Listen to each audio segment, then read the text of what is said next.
বন্ধুরা, আশা করি তোমরা সবাই খুব ভালো আছো আর ভালো আছো তোমাদের বাড়িতে পোষা শখের পাখিরা। তোমরা দেখছো Sourav birds aviary YouTube channel.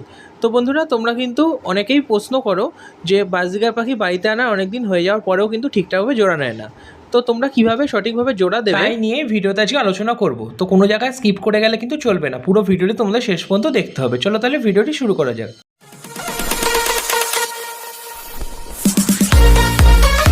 ভিডিওতে আমি 3টে টিপস নিয়ে আলোচনা করব। যদি তোমরা এই 3টে টিপস সঠিকভাবে মেনে চলতে পারো তাহলে কিন্তু তোমাদের পাখিরা 100% জোড়া নিতে বাধ্য। প্রথম পয়েন্ট হচ্ছে, আগে তোমাদের ভালো মানের একজোড়া বাজরিগার পাখি অ্যাডাল্ট বাড়িতে নিয়ে আসতে হবে। দ্বিতীয় পয়েন্ট হচ্ছে, মেল বাজরিগার পাখির বয়সটা যেন ফিমেল পাখিটার থেকে কিছুদিন হলেও বেশি হয়। থার্ড যে ইম্পর্টেন্ট পয়েন্টটা সেটা হলো, যখন দেখবে অনেক দিন রাখার পরেও পাখিরা সঠিকভাবে জোড়া নিচ্ছে না, তখন কিন্তু দুটো পাখিকে সেপারেট খাঁচায় রেখে দাও।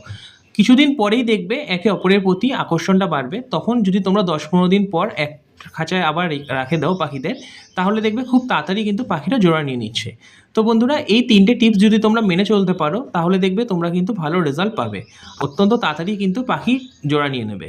তো বন্ধুরা, ভিডিও ভালো লাগলে অবশ্যই একটা লাইক করবে, আর এরকম ইনফরমেটিভ ভিডিও পাওয়ার জন্য চ্যানেলটাকে কিন্তু সাবস্ক্রাইব করে রাখবে। আর ভিডিওগুলো যদি তোমাদের উপকারে আসে তাহলে অন্যদের সাথেও শেয়ার করে দিও।